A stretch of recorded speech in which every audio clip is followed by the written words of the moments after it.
rod box. Big air cleaner for the engine. The one next to it, the smaller one, is actually for the air compressor.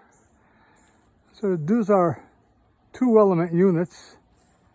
Walking around the back, big jacks.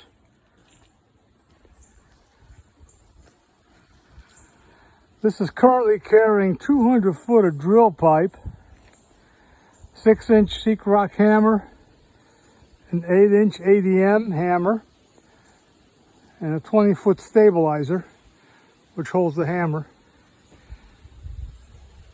Power head, deep hole derrick,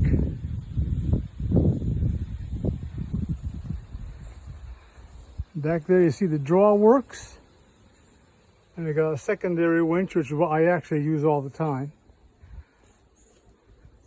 Control panel.